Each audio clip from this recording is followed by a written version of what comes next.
All right, let's dive back into theories surrounding the assassination attempt on former President Donald Trump. I know we've been through a lot of the details already, but there are some new emerging facts and rumors that have me rethinking my initial stance on whether this whole thing was staged or not. First off, let's talk about the shooting itself. Shots were fired, and Trump took cover on the ground. But what if, and I'm just throwing this out there, someone hole-punched his ear to make it look like he'd been grazed by a bullet? I mean, come on, looking at the photo, it's hard to believe he wouldn't have been hit square in the head if the shot came from his 2 o'clock.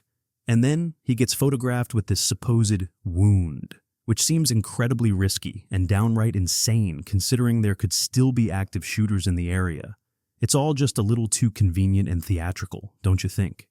Now, before anyone gets their pants in a twist, let me be clear. I don't support either Biden or Trump, and I certainly don't wish any harm on either of them. If this assassination attempt is legit, then I sincerely hope Trump is okay and recovering well. No U.S. president or past president deserves to be targeted like this, period. But let's look at this from another angle. If you consider this as a potential tactic to win the election, it seems highly unlikely that Biden would have orchestrated something like this, especially given how poorly things have been going for him lately.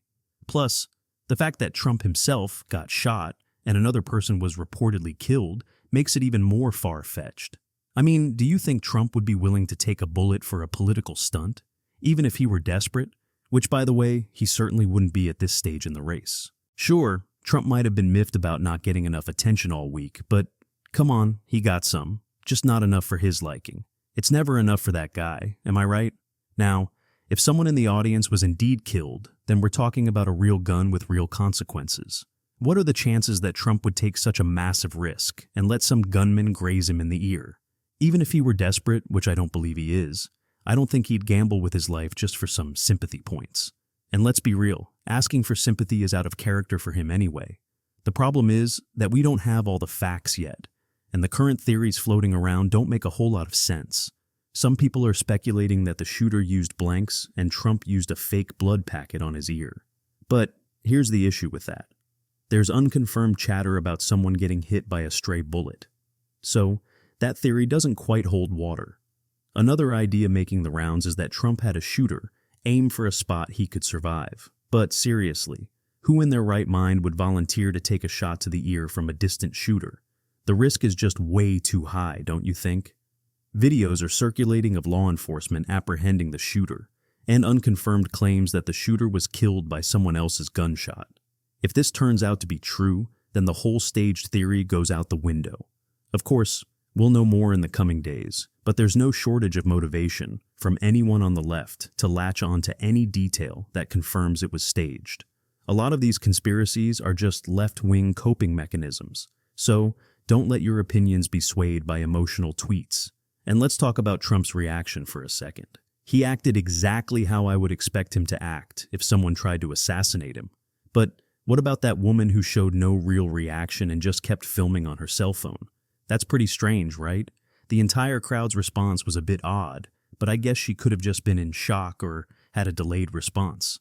Still, it's kind of unsettling how oblivious she was, even if she had expected it. Now, here's a wild thought. What if the assassination attempt was orchestrated to secure Trump as the next president? Some kind of crazy psyop. I mean, immediately after that famous picture of him with his fist raised was taken, people started reposting it everywhere.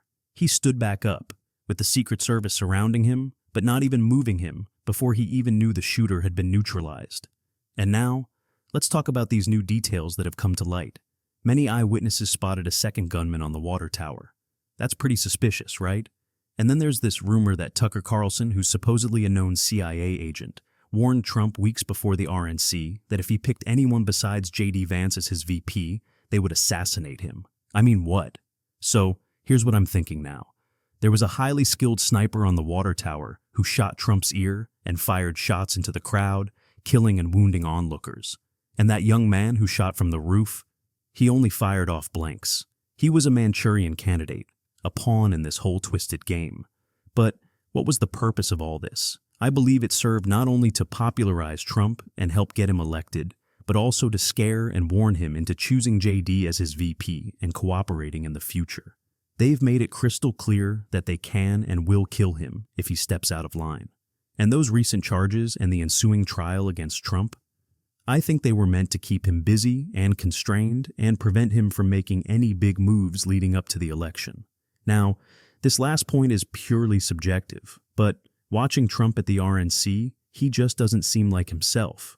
Sure, it's natural to be shaken after an attempt on your life, but there's a different kind of fear in his eyes. The kind that breeds compliance, like he knows he's deep in the den of snakes, but can do nothing but pray for protection. But let's take a step back and consider Occam's razor.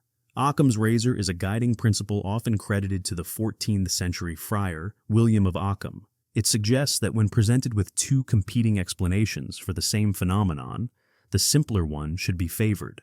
This principle has been echoed by many great minds, including Albert Einstein and Isaac Newton. It's crucial to understand that Occam's razor is a logical guideline, not a strict rule. It doesn't advocate for oversimplification. If a more complex theory better fits the facts, then that theory should be chosen. Isn't it easier to imagine that the Secret Service just royally screwed up that day? Maybe it was malicious, hoping something would happen, or perhaps they sent Trump a bunch of new DEI hires to look good on camera, or both. I'm not saying DEI hires can't be good at their jobs, but when you prioritize something other than being the best, you're bound to get some weak players. And speaking of weak players, did you see that woman who hadn't built up the muscle memory to reholster her pistol one-handed without looking? Total newbie move. I'll cut her some slack for not knowing what to do in the chaos, but come on. A one-handed reholster should be second nature with a little range time. Plus, she's a foot shorter than Trump, so she's not even well suited to be a bullet sponge, if that's the protocol. Some folks are convinced that Trump, the reality show actor, was in on the staging. They believe that the people behind it intentionally left breadcrumbs and clues to divert attention and keep truthers and patriots busy arguing about irrelevant details. Like, why didn't the Secret Service do a better job? Why was the MSM present? Why was the best press photographer in the world there with camera settings intended for shooting supersonic objects? Why were heads of the FBI present? Why are there so many holes in the official narrative?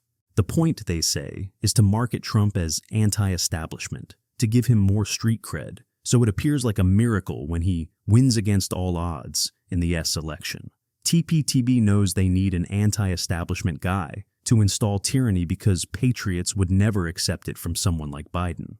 But when an anti-establishment figure like Trump does lockdowns and forced vaxxing, it's okay because he's a patriot and hated by the establishment.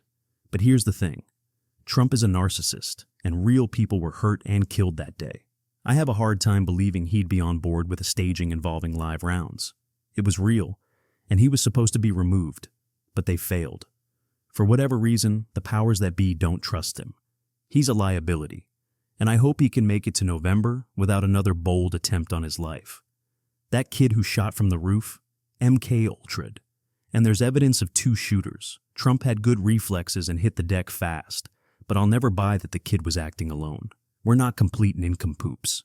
We can see that the security in place was negligent, not because they were incompetent, but because they were ordered to stand down and not do their jobs. Just like 9/11s, we'll probably never get the full truth of what happened that day. Now, let's talk about the logistics of the shooting itself. How does a .556 bullet do less damage to a human ear than it would to a paper target? If Trump's ear was hit, given the speed of the bullet, how much of the skin needs to be hit to do damage? Even if, by some miracle, it only hit the hair follicle on his ear while passing through, wouldn't the skin also have some burning from the heat of the bullet passing so close? But he was bleeding. So how can a .556 cause bleeding but not much else? No bruising, no blood leaking from a sealed injury, and no sign of stitches or suturing of any kind. It just doesn't add up. And here's another thing that nobody seems to notice. Trump gets shot quite a while after hearing the shots. The bullet should have hit him almost a second before we heard anything. Suspicious, right? Some people believe that the whole thing was a political stunt by Trump and that the people who were shot and killed were purposefully targeted for authenticity. They wouldn't put it past him to treat his supporters as pure collateral because, let's face it, the only person who's of any value to Donald Trump is Donald Trump himself. But at the end of the day, we're all just speculating based on the limited information we have. The truth is, we may never know the full story behind this bizarre and tragic event. All we can do is keep our eyes and ears open, question everything, and try to piece together the puzzle as best we can. One thing's for sure, though, this assassination attempt, whether real or staged, has thrown a massive wrench into an already chaotic and unpredictable election cycle. It's anyone's guess how this will all play out in the coming weeks and months, but one thing's for certain, it's going to be a wild ride.